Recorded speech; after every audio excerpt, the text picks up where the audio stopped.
la première réforme constitutionnelle du règne du roi Charles III pourrait être à l'encontre de son fils, le prince Harry et de son frère, le prince Andrew.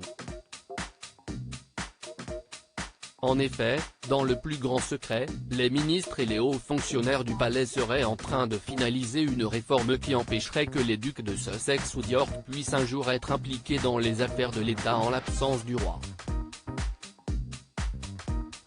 Ainsi, selon les informations relayées par Mail Online, dans les propositions qui devraient être soumises au Parlement, peut-être dans quelques semaines, le roi pourra faire appel à un plus large éventail de substituts royaux, notamment la princesse royale et le comte de Wessex, pour s'acquitter de ses fonctions constitutionnelles de routine lorsqu'il est hors du pays. Toujours selon le tabloïd, ces propositions étaient déjà à l'étude lorsque la reine Elisabeth II était encore en vie. Ainsi, elle aurait donné son approbation. Selon le parlementaire du chef des Lords, Lord True, la réforme pourrait être imminente. Actuellement, lorsque le roi est absent du trône, les affaires d'État sont dans la plupart du temps menées par 2 conseillers d'État. Les lois de régence de 1937 et 1953 stipulent qu'ils sont nommés parmi les 4 adultes les plus âgés dans la ligne de succession, plus l'épouse ou le mari du monarque. Aujourd'hui, dans l'ordre, ce sont donc, la reine consort, le prince de Galles, le duc de Sussex, le duc d'York et la princesse Béatrice. Les princes Harry et Andrew ne semblent plus avoir la cote au sein de la famille royale, mais avec le projet de loi en discussion, la liste pourrait être étendue puisqu'il devrait être possible d'y inclure les 2 autres frères et sœurs du roi, à savoir Anne et Edward.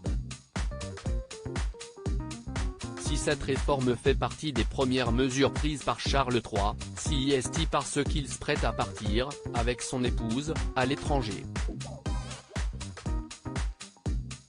Ainsi, il semblerait qu'il veuille que la liste soit allongée avant qu'il ne parte pour partir l'esprit léger. Si est-il d'autant plus un événement que si est-il la première fois depuis 7 ans que le monarque sera en dehors du pays. Lors de ses dernières années de règne, Elisabeth II limitait ses déplacements à cause de son état de santé.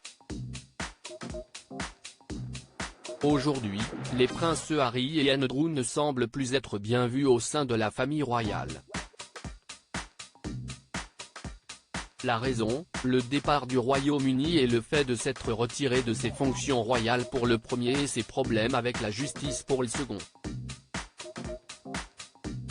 Ainsi, en cas de problème majeur dans le pays, il serait sans doute malvenu que ce soit l'un de ces 2 hommes qui puisse être aux commandes du gouvernement.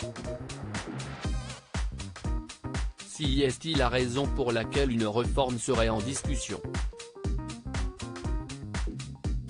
Bien entendu, le prince de Galles aurait toujours plus de poids que son petit frère.